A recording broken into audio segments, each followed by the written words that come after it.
Police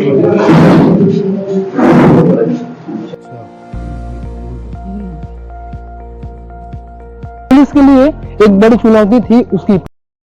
नमस्कार, मैं करण सोनी, आप सशक्त छत्तीसगढ़ देखना शुरू कर चुके हैं।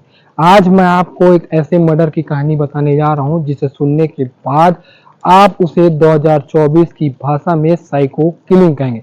दरअसल पूरा मामला 3 महीने पहले का है, जहां बालोद थाना क्षेत्र अंतर्गत बकली टोला से तारीख 9 अप्रैल को एक महिला लापता होती है और परिजनों ने सोचा कि कुछ दिनों में वापस लौट जाएगी। इसी कारण उन्होंने उसकी गुमशुदगी की रिपोर्ट थाने में दर्ज नहीं कराई। लेकिन 13 अप्रैल को एक मनरेगा मजदूर गोदली जलाशय से गुजर रहा था, तभी एक बोरे को जो है कुत्ते नोच रहे थे। मामला थोड़ा संदिग्ध लगा।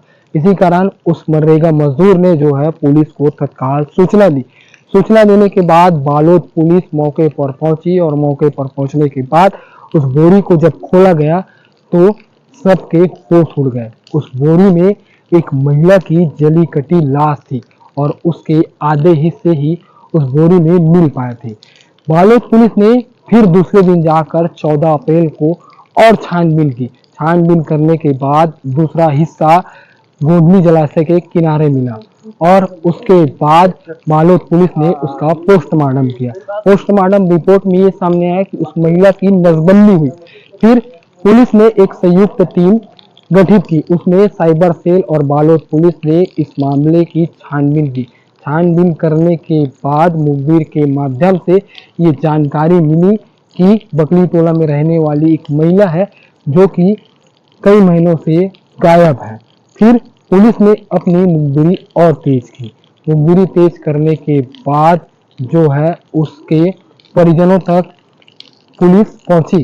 परिजनों को उस जली कटी लाश में जो उसके श्रृंगार के सामान थे उसको उसकी माता को दिखाया तो उसकी माता ने उसके पायल को पहचानने के बाद समझ में आया कि ये प्रमिला ध्रुव है, जो कि 3 महीना पहले इस घर से लापता हुई थी। पुलिस के लिए एक बड़ी चुनौती थी उसकी पहचान। अब पुलिस ने उसकी पहचान कर ली तो आरोपियों की ओर पुलिस के कदम जो है और बढ़ गए। फिर साइबर सेल ने उसके कॉल डिटेल खंगालने शुरू किए। लगभग 20 संदिग्धों से पूछताछ की। पूछताछ में समझ में आया कि नाम दीपक था। दीपक के कॉल डिटेल निकाले गए, लेकिन दीपक ने पहली मर्तबा पुलिस और साइबर सेल की टीम को गुमराह कर दिया। फिर दूसरी बार पूछताछ करने पर दीपक ने जो है अपना जुर्म कबूला और बताया कि 10 अप्रैल को प्रमिला मेरे ही साथ थी। हम दोनों ने शराब पी, उसके बाद रात में शारीरिक संबंध बनाए, जिसके बाद आधी रात वो किसी दूसरे व्यक्ति से बात कर रही थी। इसी कारण मैंने उसकी हत्या की। हत्या कैसे की और क्या कुछ पूरा मामला था, उसको आप बालोद के एडिशनल एसपी अशोक जोशी की जुबानी सुनिए। एक अज्ञात महिला का शव कटी हुई हालत में मिला था अमलीडीह में।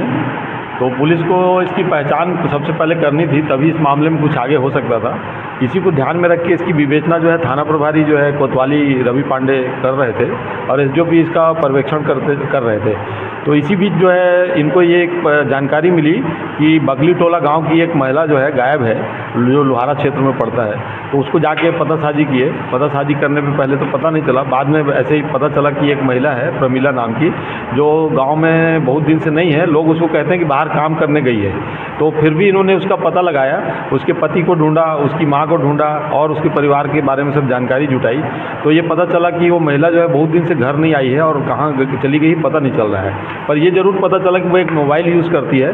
वो मोबाइल जो है पुलिस ने उसका पतासाजी किया और उस मोबाइल से जब उसका डिटेल लिया, साइबर के माध्यम से एनालिसिस किया, तो ये पता चला कि 10 अप्रैल से उसका मोबाइल जो है बंद था और उसका मोबाइल किस क्षेत्र में चल रहा था, टावर डंप क्या था और लोकेशन क्या थी, वो सब जानकारी, किससे बात कर रही थी, कौन लोग थे, ये सब जानकारी फिर आगे उसने थाना प्रभारी ने इसको प्रोसेस कराया।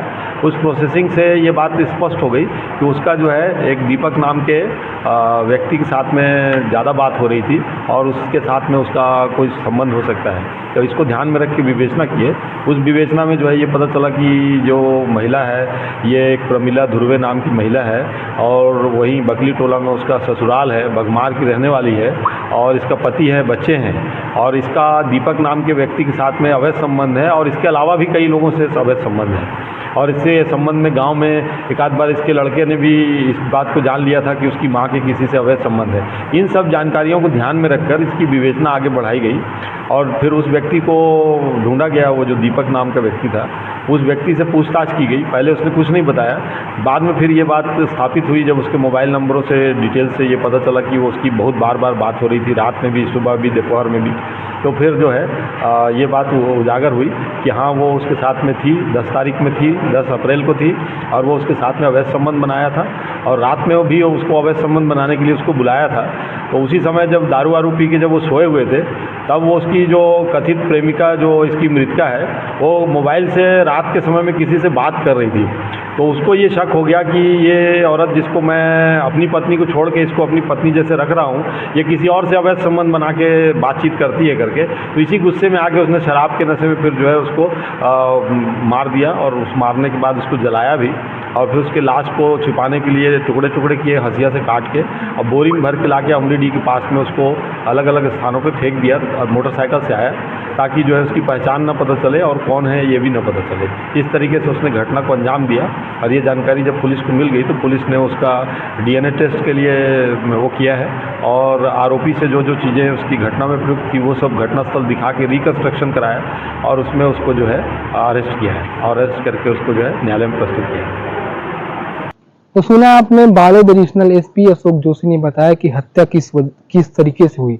आप जरा सोचिए कि एक व्यक्ति उसकी सिर को पकड़ के चौखट में मारता है, उसकी गला दबा देता है, फिर पेट्रोल से उसका चेहरा दबा देता है, उसके बाद हंसिया लेके उसके 6 टुकड़े करता है, फिर बोरी में एक एक कर उसको फेंकता है। और बालोद पुलिस को आप देखिए कितनी सतर्क है और कितनी एक्टिव है। दोनों ही टीम का बहुत बहुत धन्यवाद और सैल्यूट है कि बालोद जिले में ऐसी टीम है जो अपराधियों पर लगाम लगाती है और जहां सुराग नहीं रहते वहां से भी सुराग खंगाल कर निकालती है। और भी अपडेट के लिए बने रहे सस्तक छत्तीसगढ़ के साथ। अगर ये वीडियो पसंद आया होगा तो शेयर करें। लगातार पसीना बह रहा है, गर्मी बहुत ज्यादा है।